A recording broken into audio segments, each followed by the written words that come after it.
dad in our mom's conference. Thank you. Check. Good afternoon, ladies. It's been never that I've been to a conference and I am in the minority. So thank you for giving me this very novel experience. First of all, give yourselves and all the mothers out there a huge round of applause. You're doing an incredible job. It is not it's not easy to raise children. And I can say that because I have a 7-month-old baby and I'm trying to figure my way around it. So as mothers, I'm sure you're doing a stellar job. My slides working. Okay, so 80% of the men and boys that you know would become fathers at some point in their lives. In Finland, not in India, in Finland, 90% of the fathers use up the full quota of the 9-week paid paternity leave and spend that time with their partners, with their babies, enjoying that beautiful phase of their life. 90% and 9 weeks. And 100% of the mothers in this room and every mother outside would agree that if fathers had a more active role in parenting, they would feel happier, they would feel better about their parenting journey. Good evening, my name is Sairam Natarajan, and I'm here to talk about breaking gender stereotypes in the role of parenting. I'm a consultant. I work across 3 different countries, 4 different consulting firms, over 16 years. I'm an entrepreneur. I'm the co-founder of a company called Tilid. We work with working parents and help them navigate their parenting journey before and after the delivery and making sure that they have a fulfilling, happy, and rich parenting experience. I have traveled more than 23 countries across 4 different continents. And I love to travel and I'm not going to stop anytime soon. I'm a nature enthusiast, what can I say? 2 of the best experiences that I've had in my life are 1, being in the middle of the Great Wilderness Migration in Tanzania and experiencing the Northern Lights in Iceland.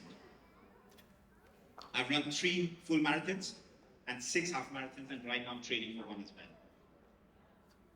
I'm an adventure junkie, so that means I've done my scuba diving routine, the bungee jumping, and I've also climbed 3 different mountains in 2 different countries.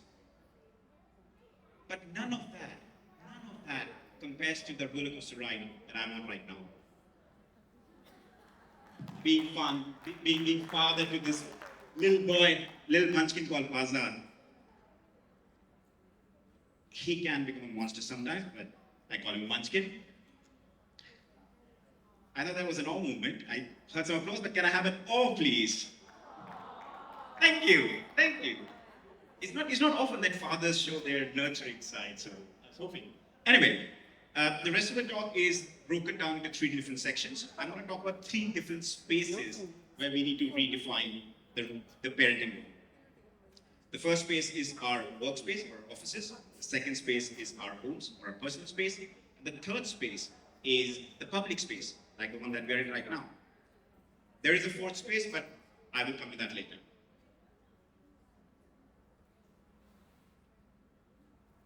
Just you read these things.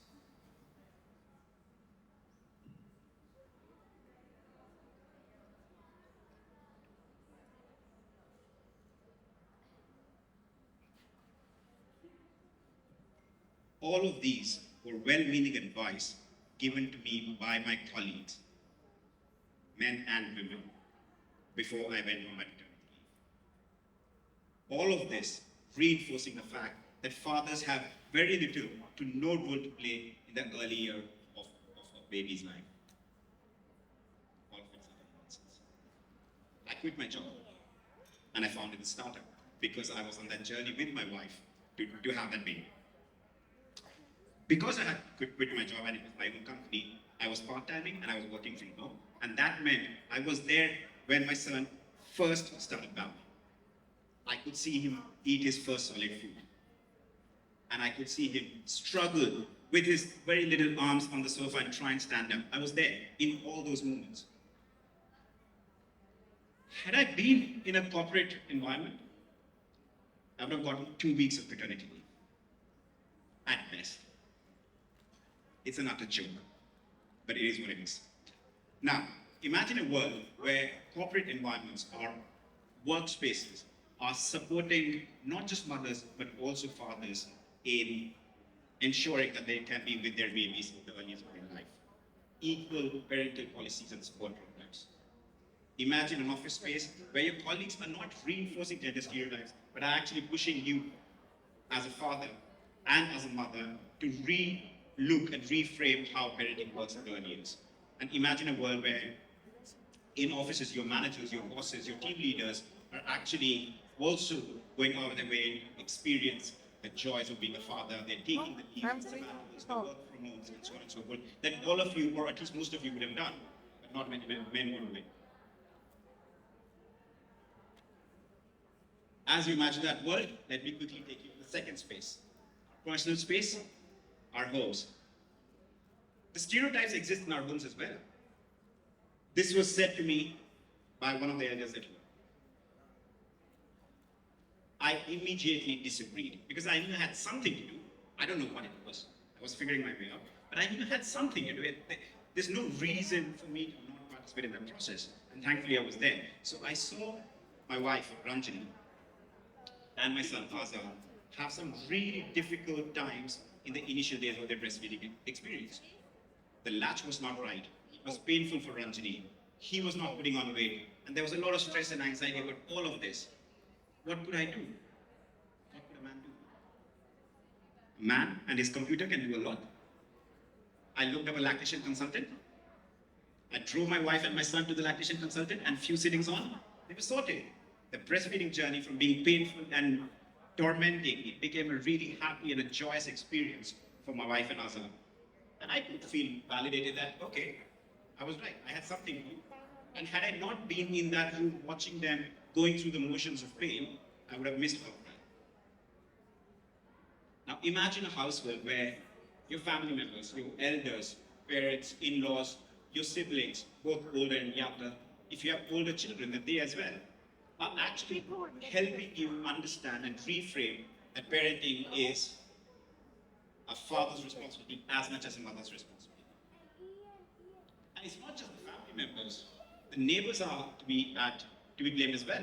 They will walk in and say the most obnoxious things and go away, and that will reinforce the idea that women are the primary caretakers, which they are.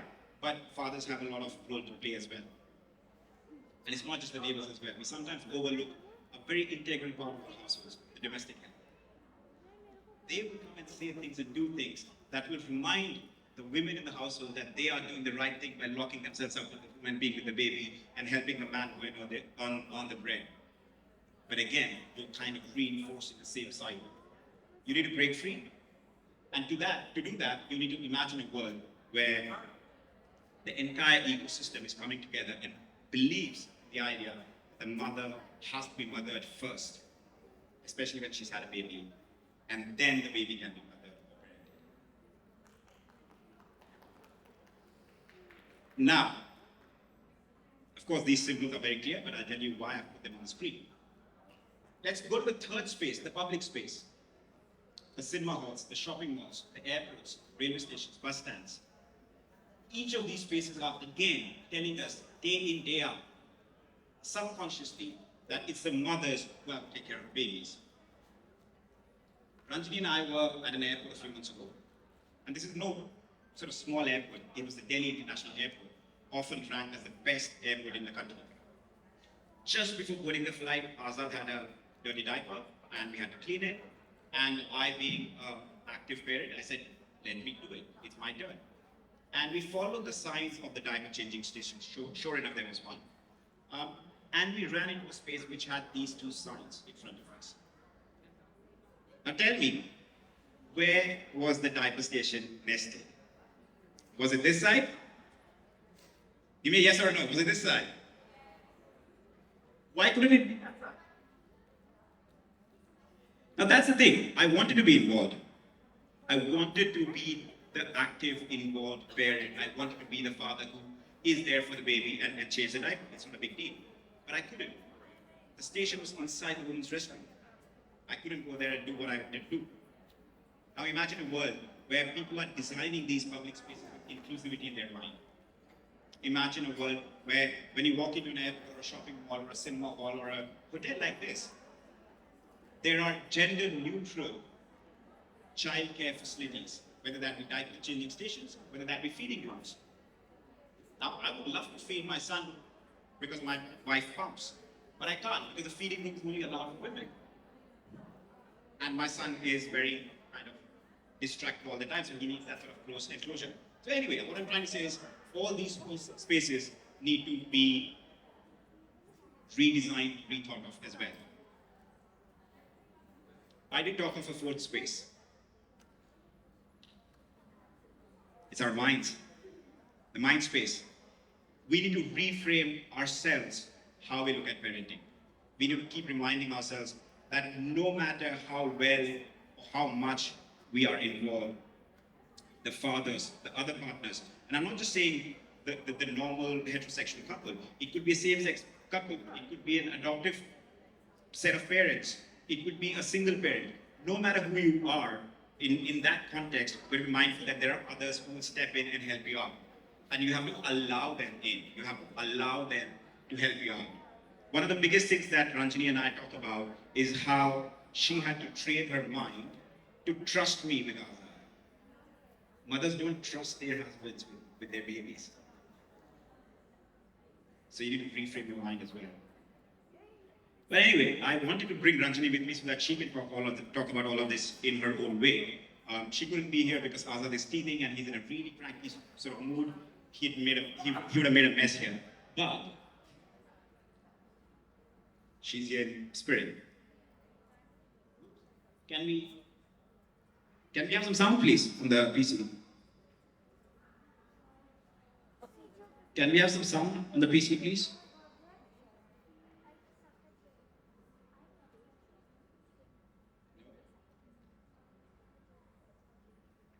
Sorry about that. Tech glitches are part and parcel of every event.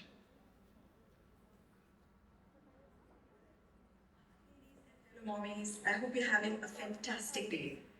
I just wanted to share some of my thoughts on dads playing an equal role in parenting. I think it's crucial to be in role in parenting, especially during the early years. So when dads are actively involved in a child's life during this period, they are creating stronger nurturing bonds, and thereby that leaves lasting memories. Not to mention, it's a huge support for mommies, reduces a lot of stress.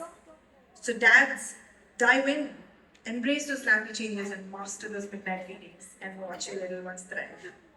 Parenting is a beautiful adventure and is even better when we're in it together. Enjoy the rest of your day and take care. I hope to see you all next year. Bye. Thank you. I'm happy to take any questions. I'm not sure if I can answer them, but I'll try. Yes, please, ma'am.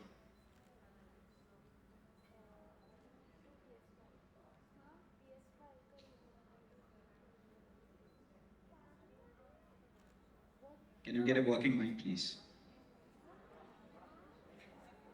Okay, hello. Hi. First of all, I would want to say kudos Thank you. and thank you for bringing this conversation forward. Thank you.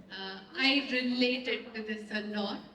I have a 1-year-old baby, and my partner and I went through this journey very recently. And my question was, how did you deal with your own mental health? Because I've seen my partner struggle with it. Because his family or my family would constantly tell him that he doesn't need to do a lot of things that he's doing, and it's not very natural or common to do it. And how he's making life difficult for all the other fathers who don't want to or be the way that he wants to be. So I want to understand how did you deal with that? Outstanding question. So, just a bit of backstory. Even today, I'm living in my in-laws' house because that's where my wife is comfortable and I want to be with her and take care of her. That's not going down very well with my parents, but it is what it is. So the mental health side, of course, it takes a toll. Now, again, we've started talking about postpartum depression for mothers, which is absolutely brilliant and it's needed, and more conversation needs to happen in that area.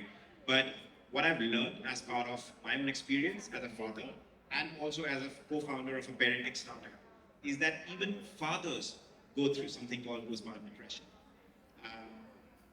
and that's not spoken about enough. I did have peaks and troughs of my mood swings. My support system is usually my parents, my wife, my best friends. There was a brief period where I had to speak to a counselor as well. It was not therapy per se, but it was just talking through a few issues. But it's about just, creating a support system that allows you to stay resilient. Because in that space, no matter how vulnerable I am, I know that my wife and my baby is more vulnerable than me. And therefore, I need to find the strength and the courage to be there for them. So I just sort of leveraged on my system to deal with it. And to answer your question as to how do you manage parents and all, it's just part for the course, they get used to it. Good evening. Any other questions? Yeah. Yeah, hi. Good evening, Sairam. Good evening. Kudos to you, first of all. Where did you meet men like you now? I'm embarrassed. But No, I'm embarrassed. I think you're just one of the 10% of them around. My question to you would be, how do you manage the male ego? I mean, we are, in Indian society, is very patriarchal, and you are influenced in some way or the other by people around you, family, relatives, or in-laws, whatever. Well, and really astounded how you have supported your wife on the journey, because at every stage you were there, but then not many of us actually have that kind of support, or even men thinking like this. So how do you manage your male ego? Because that comes into play many a times, and many times it's we single-handedly have to yeah, I can answer how I manage my own thought process. I can't talk about whether it will work for everybody or not. I am somebody who likes to manifest stuff. Like I think about how I want to be as an employee, as an entrepreneur, as a father, as a husband. I think about it early on. So when I got married to Ranjani, I actually did a full. I'm a consultant. What do I do? I do SWOT analysis. Why should I marry her? Why should I not marry her? So on and so on. And that's how I got to the decision right. On balance, she's the right partner and I should marry her. That's how I got to that decision. Similarly, when we were talking about having a child, I did a similar exercise. I wrote down what kind of a father do I want to be.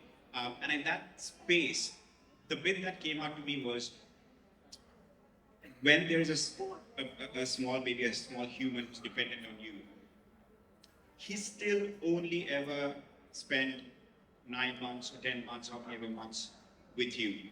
Your partner would have spent years with you. So my loyalties were very clear.